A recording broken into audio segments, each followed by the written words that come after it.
উত্তরাখণ্ড রাজ্যের চামোলি জেলায় ভারত তিব্বত সীমান্তের কাছে অবস্থিত একটি গ্রাম মানা গ্রাম।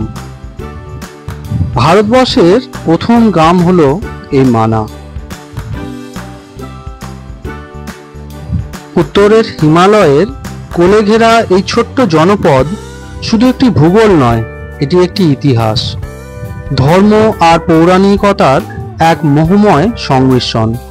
চলুন আজ আমরা ঘুরে আসি এই রহস্য ঘেরা গ্রাম থেকে, যেখানে সময় যেন থমকে দাঁড়িয়ে আছে হাজার বছর ধরে।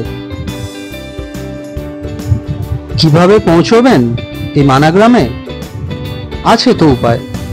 হরিদ্বার থেকে বাসে করে প্রথমে পৌঁছে যান বদ্রীনাথ। বদ্রীনাথ থেকে 3 কিলোমিটার দূরেই রয়েছে পাহাড়ের কোলে অপরূপ সুন্দর গোছানো একটি গ্রাম, এই মানা গ্রাম। চারিদিকে তুষারে ঢাকা পাহাড়, সবুজ উপত্যকা আপনার মন ভালো করে দিতে বাধ্য। উত্তরাখণ্ডের চামোলি জেলার অন্তর্গত এই মানা গ্রাম সমুদ্রপৃষ্ঠ থেকে প্রায় 3200 মিটার উচ্চতায় অবস্থিত। আগে এই গ্রামকে ভারতের শেষ গ্রাম বলে ডাকা হতো, এখন বলা হয় ভারতের প্রথম গ্রাম। এখান থেকে মাত্র কয়েক কিলোমিটার দূরেই রয়েছে চীন সীমান্ত। যে সমস্ত বয়স্ক মানুষরা এই গ্রাম ঘুরে দেখতে পারবেন না হেঁটে, তাদের জন্য এই রকম পিট্টুর ব্যবস্থা রয়েছে, যাদের পিঠে উঠে আপনারা পুরো গ্রামটা ঘুরে দেখতে পারবেন।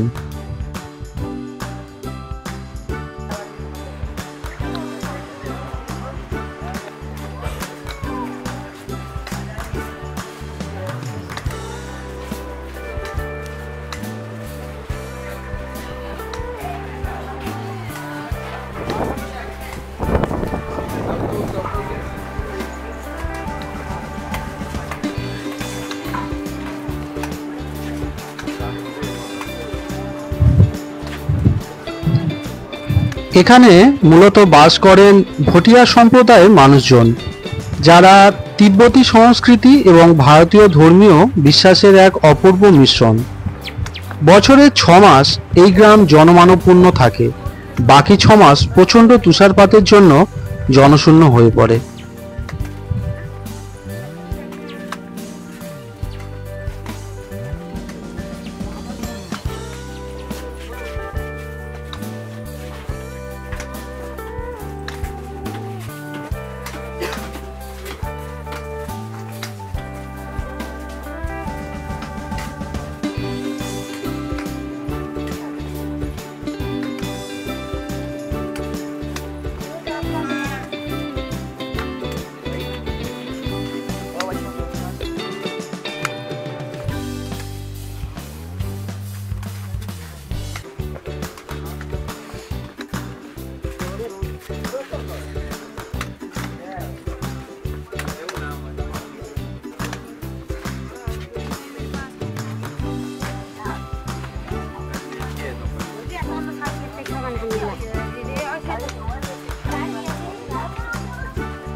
আগেরবার যখন এসেছিলাম এই গ্রামে, তখন বেশ ফাঁকা ফাঁকা ছিল, এত দোকানপাট ছিল না।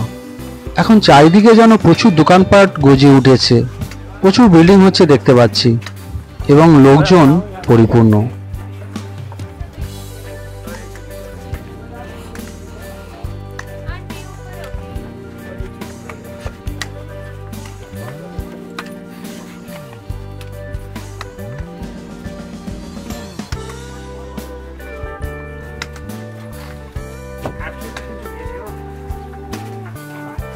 কত খাবারের দোকান হয়েছে দেখো, আগে এত খাবারের দোকানই ছিল না। মন্দির দেখতে পাচ্ছি।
সামনের এই সাইনবোর্ডেই মেনশন করা আছে ডান দিকে উপরের দিকে গেলে গণেশ গুহা, বেদব্যাস গুহা এই দিকে যাওয়া যাবে, আর বাঁ দিকের এই রাস্তাটা দিয়ে গেলেই পাওয়া যাবে সরস্বতী নদী ও পঞ্চপাণ্ডবদের স্বর্গরোহণের পথ।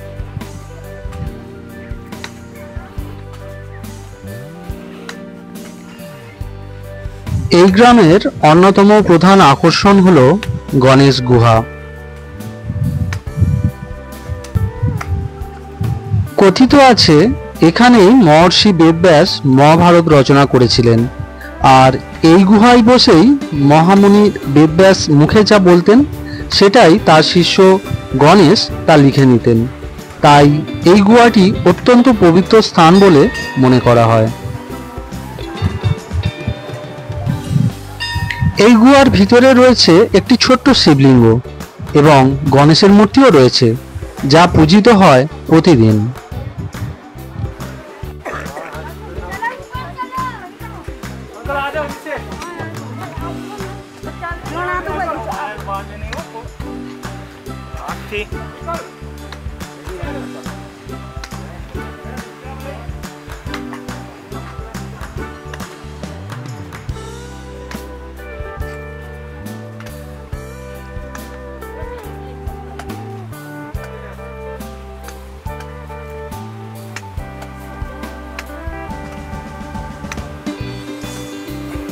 গণেশ গুহার কাছেই রয়েছে আরেকটি ঐতিহাসিক গুহা, বেদব্যাস গুহা।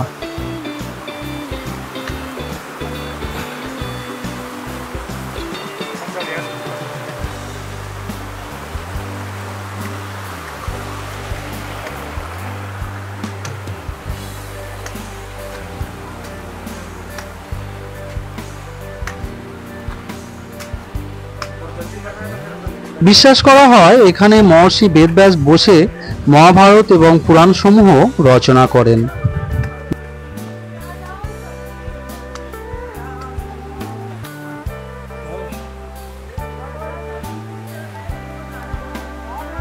গুহার প্রবেশপথে এখনো দেখা যায় প্রাচীন শৈলশিল্প।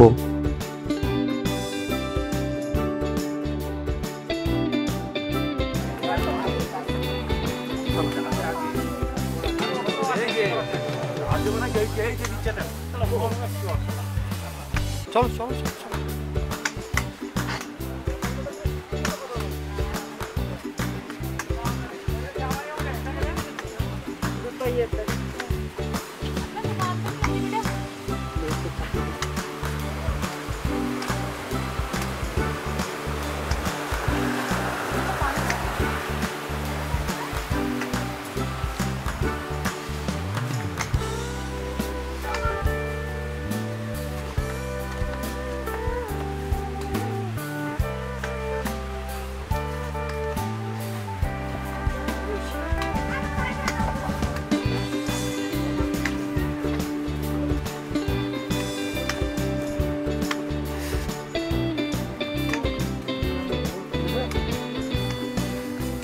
আগের থেকে কত দোকান বেড়ে গেছে দেখেছো?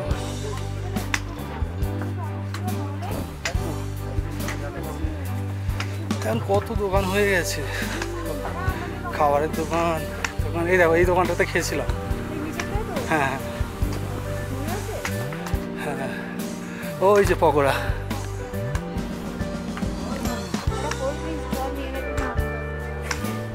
আমি তো একটা নিয়েছি জল।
ওই তো ওইটাতে কীরকম করে দিয়েছে এখন, পঞ্চপাণ্ডব যে এতে গিয়েছিল, হ্যাঁ মহাপ্রস্থানে, সেটাকে এখন স্ট্যাচু করে দিয়েছে।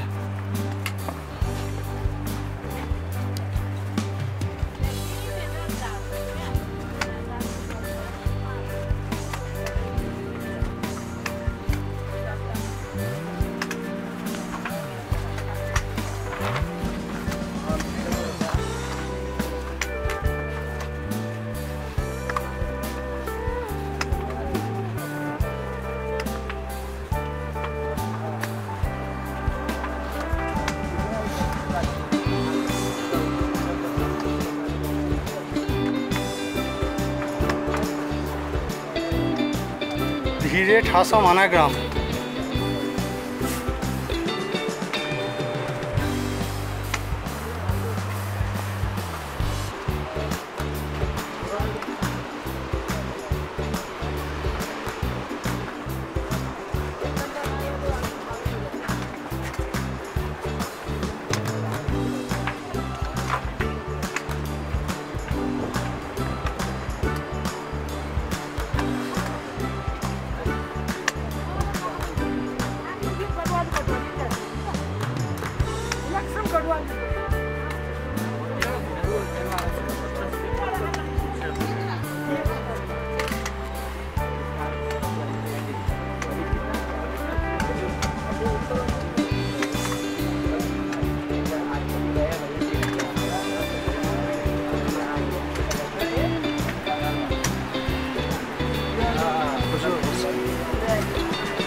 জয় মা সরস্বতী।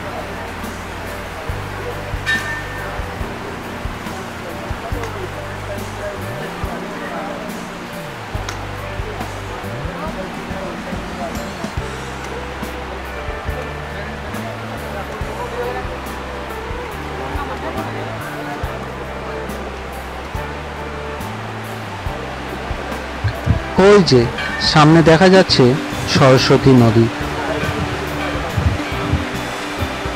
একমাত্র এই মানাগ্রাম থেকেই সরস্বতী নদীকে দেখতে পাওয়া যায়।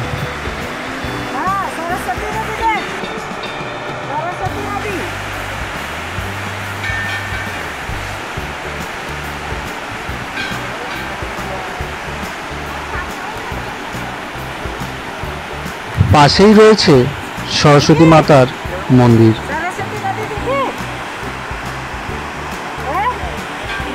কেবলমাত্র মানাগ্রামেই আপনি দেখতে পাবেন সরস্বতী নদীর প্রচুর প্রবাহ। সরস্বতীর প্রবাহ এতটাই তীব্র যে এখানে একটা প্রাকৃতিক জলপ্রপাতের সৃষ্টি করেছে। ভীমপুলের উপর দাঁড়িয়ে এই সরস্বতী নদীর জলপ্রপাতটিকে খুব সুন্দরভাবে দেখা যায়।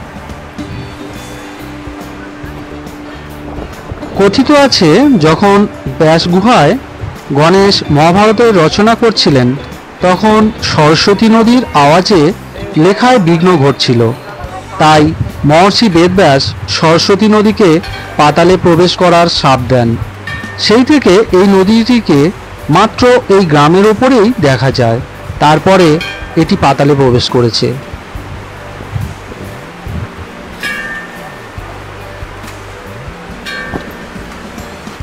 ফটো কিনতে মানায়।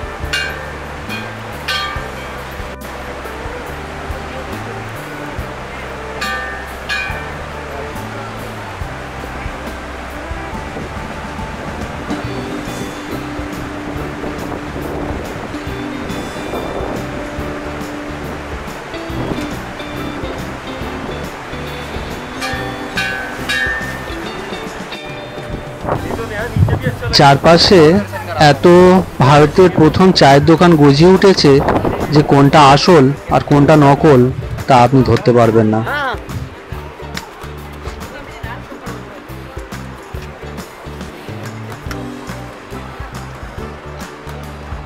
এই ভীমপুল নিয়েও রয়েছে একটি পৌরাণিক কাহিনী। যখন পাণ্ডবরা স্বর্গারোহণের পথে এগোচ্ছিলেন তখন দ্রৌপদী সরস্বতী নদী পার হতে পারেননি। তখন ভীম একটি বিশাল পাথর এনে এই নদীর উপর স্থাপন করেন এবং তৈরি করেন এই ভীমপুল। আজও এই বিশাল পাথর দেখলে বিস্মিত হবেন আপনি।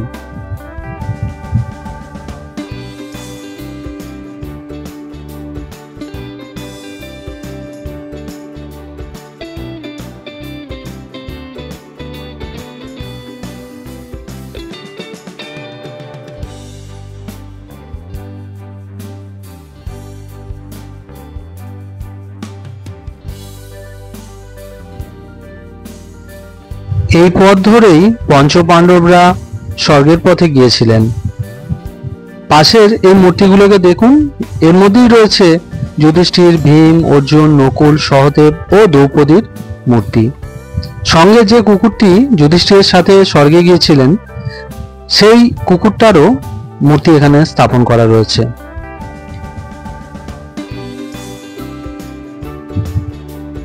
এখান থেকেই শুরু হয় স্বর্গারোহণের পথ। পঞ্চপাণ্ডব ও দ্রৌপদী এই পথ দিয়েই স্বর্গের উদ্দেশ্যে যাত্রা শুরু করেছিলেন। তবে পরপর একে একে সকলে পতিত হন, শুধু যুধিষ্ঠির ও একটি কুকুর স্বর্গে পৌঁছায়। এই পথ আজও পূর্ণ রহস্য আর আধ্যাত্মিক আবেশে পরিপূর্ণ।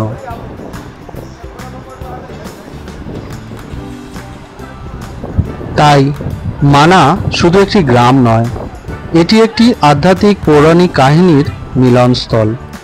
একবার এখানে এলেই আপনি বুঝতে পারবেন কেন যুগ যুগ ধরে সাধক, পর্যটক ও ইতিহাসবিদরা এখানে ফিরে আসেন বারবার।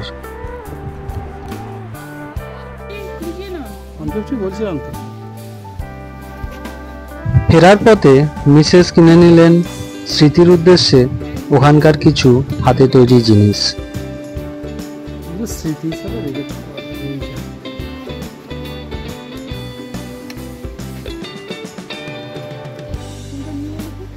না না না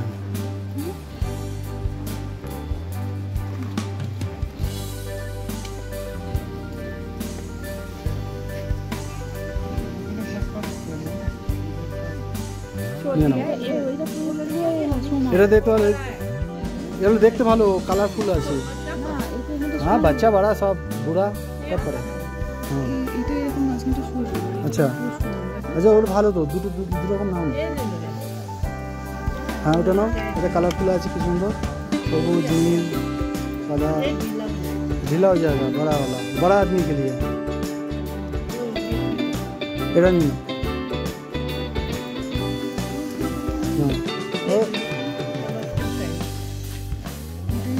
हाँ এটা নাও, আরেকটা এটা নাও, এটা নাও, এটা স্পেশালিটি আছে। হ্যাঁ দুটো নাও, ঠিক আছে। हाँ वो तो एक ही चीज़ बना है, वही तो बोल रहा हूँ, वही बोल रहा हूँ। ठीक है দুটো ওকে ফাইনাল, চলো। আজ এই পর্যন্তই, আবার দেখা হবে আগামী ভিডিওতে, যেখানে আপনারা দেখতে পাবেন নতুন একটা জায়গার সন্ধান। ভিডিওটি ভালো লাগলে লাইক, শেয়ার ও সাবস্ক্রাইব করতে ভুলবেন না।